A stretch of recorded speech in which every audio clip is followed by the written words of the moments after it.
Now guys, in this video we have got a lovely guest. His name's Dan Jackknife. He's a big friend of the channel, and he basically is going to talk us through his first 8 game weeks going common only, how he's managed to maximise the rewards that have pulled out of that. If you checked out the new Dawn video, it's a very smart strategy to adopt when you're brand new.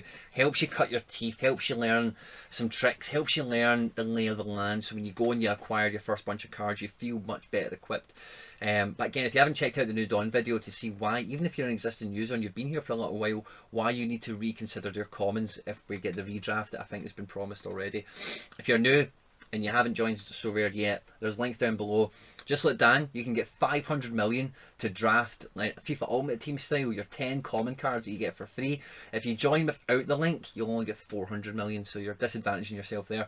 Once you acquire 5 rares from the market, you'll also get a free rare by hitting that link. So double bubble. Why not? Why not? Why not? Do it cheap, do it cheap, do it cheap. Get the free stuff, stack it high, win rewards, have fun. So guys, thanks a lot. Comment down below. If you see Dan on Twitter, drop a comment below. Thanks a lot for his time and sharing his knowledge with us and his experiences. Like, share, retweet. Let's get stuck into it. And joining us today, guys, we've got none other, the one, the only, the man, the myth, and the legend, Dan Jackknife. Dan, thanks a lot for joining us on the video to talk about maximising commons. Thanks a lot for joining us, mate. Thank you for getting me on again, Quinny. It's been a while and always a good sport and always so informative, and your content for SoRare has been second to none. Thanks, I mean it as well. That's why it's making me join. No, I'm being truthful. I know who's good and who's not. So. Means a lot. Dan, if there's anyone catching the video who hasn't seen you on a podcast or anything like that before, could you just tell the listening millions a little bit about yourself, your kind of background before being on SoRare? Okay, yeah. So I wasn't really into gambling and other things myself. I mean, I'm more of a video gamer myself, like playing actual console games and PC games as well. But I'm also into football and other sports as well.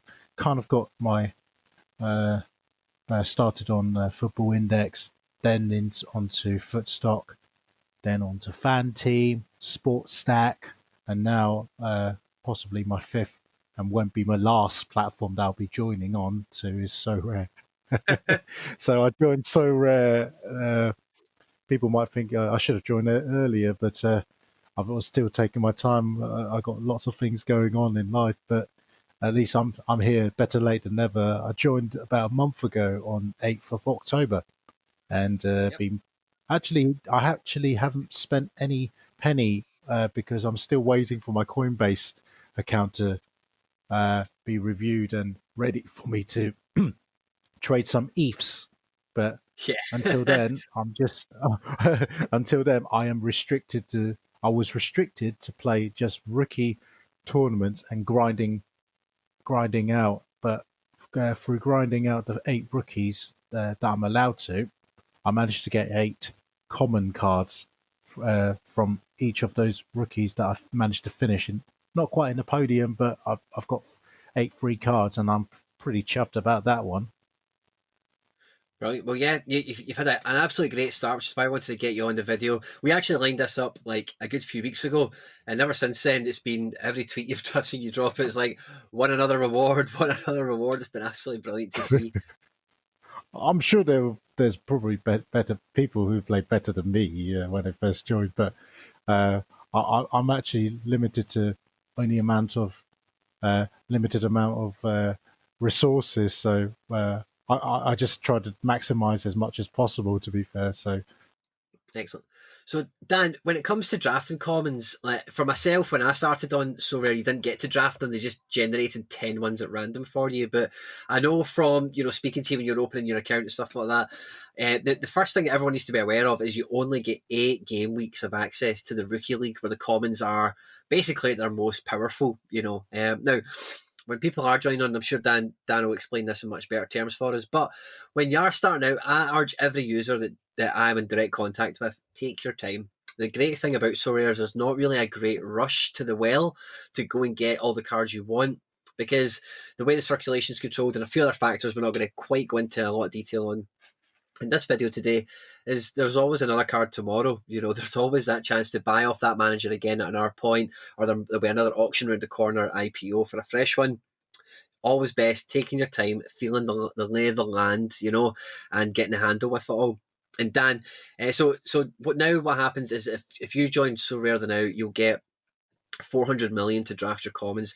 If you hit my link, as of now, I know Dan, you joined a wee while ago, so I don't know if it was at this point as well, but if you hit it now, you'll get 500 million to get your commons activated. So if you've not got this, you like the video, feel free to go knock yourself out.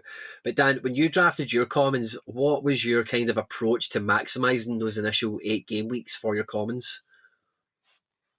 You know what, Quinny? When I first joined, I actually asked you. I watched your videos and actually even spoke to you through the DM of Twitter, and your advice was very sound. And for anyone that is joining, it's better to ask the guys that are making content, because they are the guys like Quinny that know their shit. So I'll say, when I first asked you, I basically tried to find out, when whatever cards I choose, what can I use it for, and how long can I use it, and when is it the right time. You basically explained to me, look, you get to play 8 game weeks of fixtures.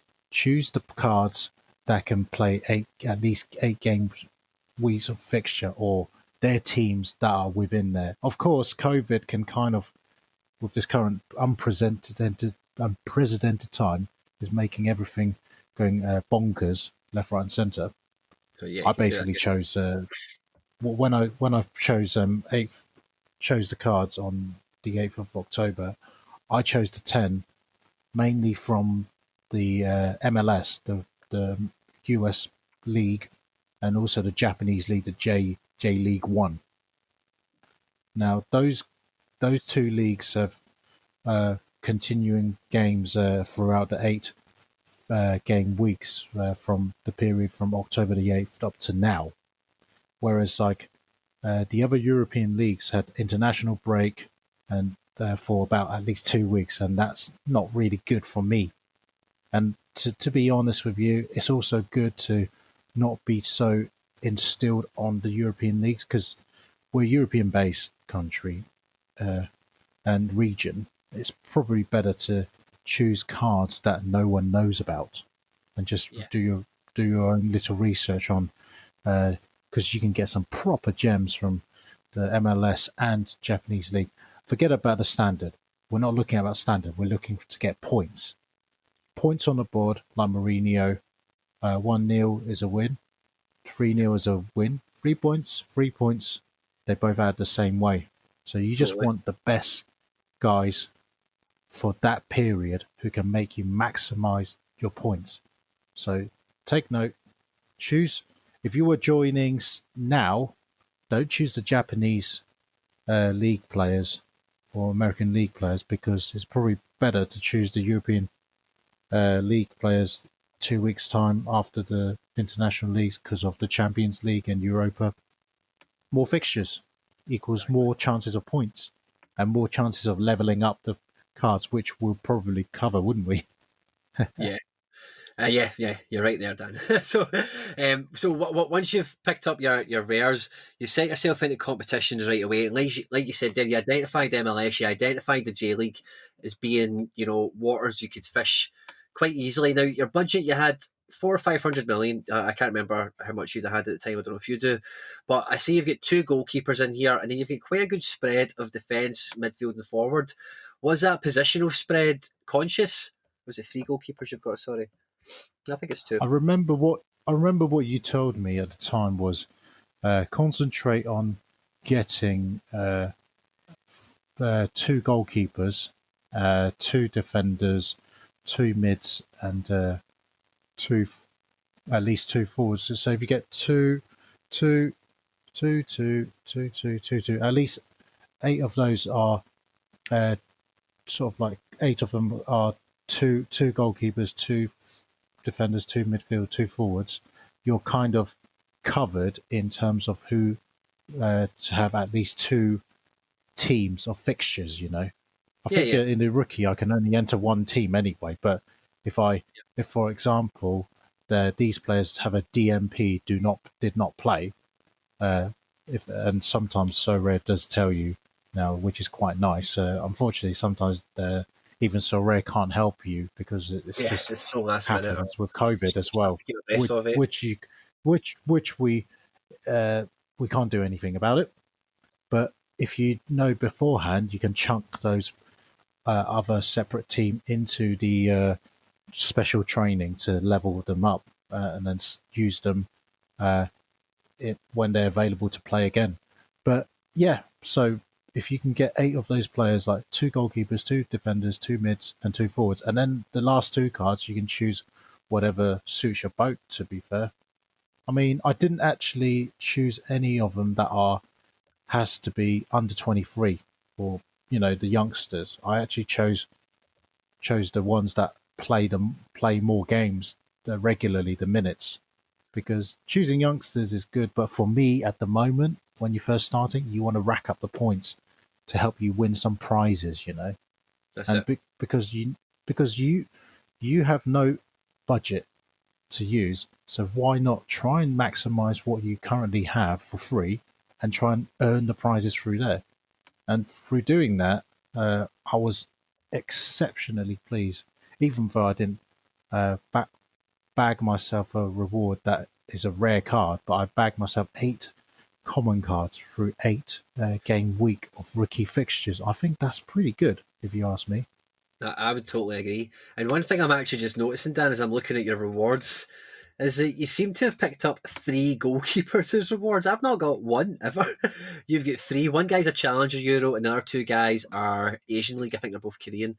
Um, so you've Yeah, yeah, ended up yeah. One's finishing with 5 goalkeepers. Now, anyone who is new or hasn't joined yet or whatever, but see when you're in D4s, if you've got a good stack of rares, you can get away with a common goalkeeper quite easily in terms of trying to get yourself into like, the ether places on the global D4. And with some of these regional ones, if you get outfield players, rares that is, that score high enough, carrying a common goalkeeper is not a problem at all. And as most people well know, getting regular starting goalkeepers is not cheap at rare level or super rare level or unique level. So especially when you're brand new, you want to be you want to have the ability and the choices to concentrate your resources towards the players that will actually go and capture the big game scores that will shoot you up the table. And sometimes it's not as exciting buying that steady centre half or sometimes a goalkeeper, especially if it's for a region you're not too particularly fond of. If like we're thinking about most of the user base that we are in connection with, Dan, MLS, J League, K League, these things will be alien to 99% of those users, especially on day one of joining. And to Mhm. compete in those tournaments and to spend money on those players, the less of a burden that becomes, the more accessible you'll probably find more areas of the game. So do you feel now that you've got 5 common goalkeepers, do you feel you've got a wee bit of a range now in terms of where you build your rares from?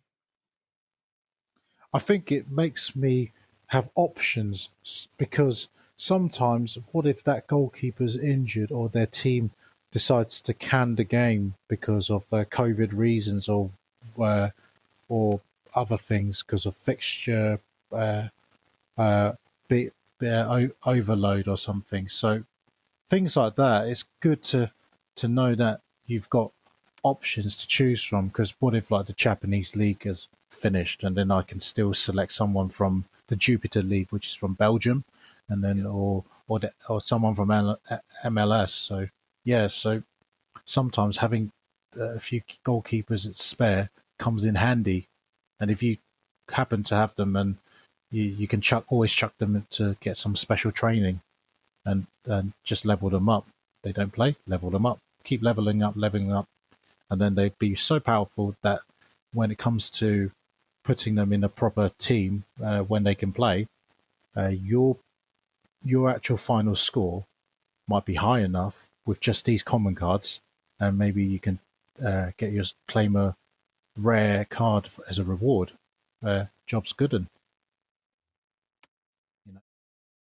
you know. Excellent. So, Dan, thanks a lot for joining us.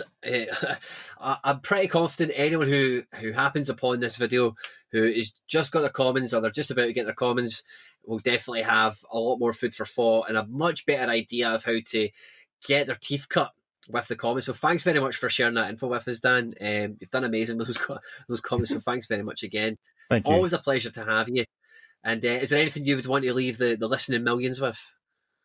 I'll say as a tip, because I come from a video gaming background, I'll say if you guys play video games, one of the types of games that I would associate SoRare like is anything like if you play Yu-Gi-Oh, like card games, or any other trading card games like Magic or even Tekken, which is recently on the mobile, or even if you play any RPGs, I'm sure leveling up, earning XP, you'll learn the ropes very quickly. But do not play it like you play other football and gambling platforms. Otherwise, you might get yourself confused. This is a place where I would say try and play it like a video game, and then you kind of understand it a bit more, and you enjoy the fun. It's really fun. Just go ahead. Magic. So, Dan, you've went through your 8 game weeks. You've kind of rode the choppy waters of the DNPs and learning about the J League and the MLS and everything else. Grabbed some amazing prizes along the way. The Alunga is an amazing one. I like the Rui Diaz as well. But so what now? You finished your 8 game weeks. You're out the rookie league. What kind of rares? What's your targets now? Moving out of the kind of the nursery, if you like. Ooh, the other, well, because those two leagues, I think, isn't it the Japanese league, the J League 1 is finishing soon, as far as I About know. 9 games left, maybe 8. What about the MLS? I think it's not far off either, aren't they? Yeah, MLS is just playoffs. Anyway, so. I'm actually not even. I'm targeting some other European leagues, but I'm more like targeting the ones that are playing in the Europa League and also Champions League, but not the top 5 league teams. You see where I'm coming from? Because I'm actually looking closely towards maybe the. I'm going to have a look at the Turkish league, see who's playing on the UCL and UEL. So, Dan, you as an individual, you as a manager, now, when we're all starting out on any game, any platform, whatever, we've all got a natural kind of learning curve that, you make your own mistakes, you learn your own moves, you learn your own patterns, what works best for you. As now you've went through your 8 game weeks, you've captured 8 rewards in the process. You're in your 8 in a row run now as we speak. What XP do you, as an individual, feel that you've gained by, kind of staying common only for the first 8 game weeks? Maybe I feel spoiled because I've got 8 rewards, and then it's going to go downhill from there. No, I'm just joking. It's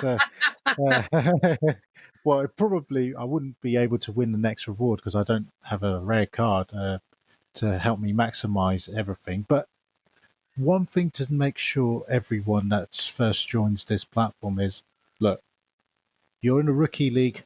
This is the time for you to try everything out. Even if you make a mistake on your first week or the second week, it doesn't matter too much. You're still learning. That's what the rookie league weeks is about. Try everything you can.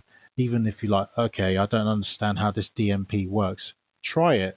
And then if you make a mistake, and if you notice, oh, okay, now I understand why I've made that mistake, just absorb it like as if you're in a boxing ring. Absorb the punches like a sandbag. Then later on, okay, the punches aren't that hard. Attack, foot on the gas. There we go. Just then you understand. If it's like I can talk to you about this, and you probably think I understand until you actually do it.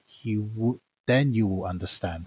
So it's better for you to make the mistakes early, the very first week, just to fill it out, and then later on you'll get it on how to. It's a bit like driving a car. You probably stall through on a clutch on a manual, maybe not on an auto, plenty of times, but then you'll probably stop doing that.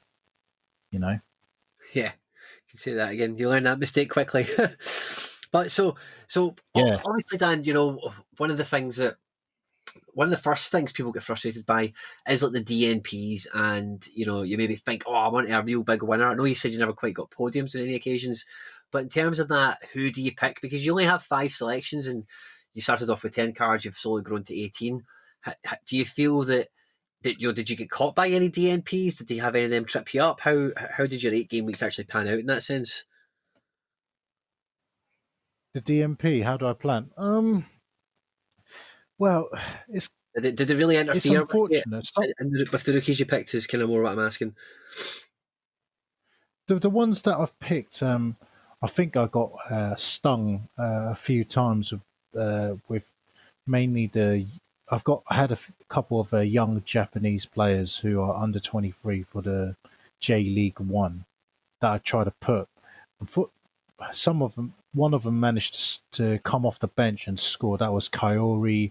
Hang on, let me remember his name. Kaoru Mitoma. And then the other one just didn't come off the bench, and he had a DMP.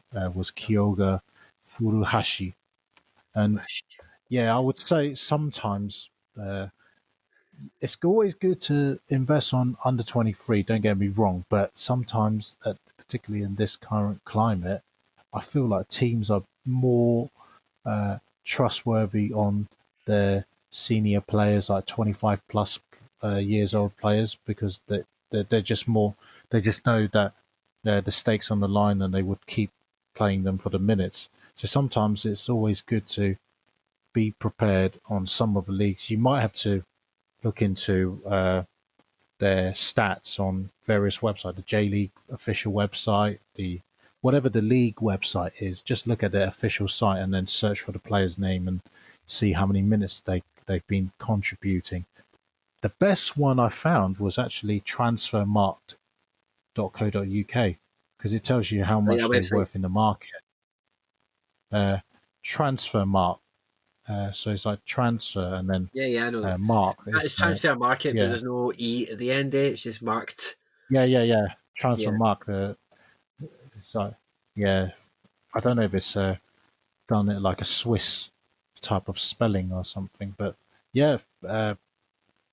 They tell you how many minutes they contributed and how many goal contribution the players made. So sometimes just little details like that might be useful. And of course, the cards have been rewarded to me, or I've chosen them. So then you don't have to look and buy these cards straight away all the time. So I basically said, okay, I look at Stefan Frey. He's a goalkeeper, 33 years old. Does he actually play 100% of the time? If he does, good. I'll use him. The other goalkeeper, 23-year-old, not so sure. Have a look at him. He seems to be starting the last few games, but check if the other goalkeeper, he's in the pecking order just behind. Is he coming back from injury? If he's not, good. Chuck him in. Just little things like that. It's being sensible as well, because think about it. Younger players, as good as some of them are, the senior players get ahead of them before they can come into the first team and be important first team players. So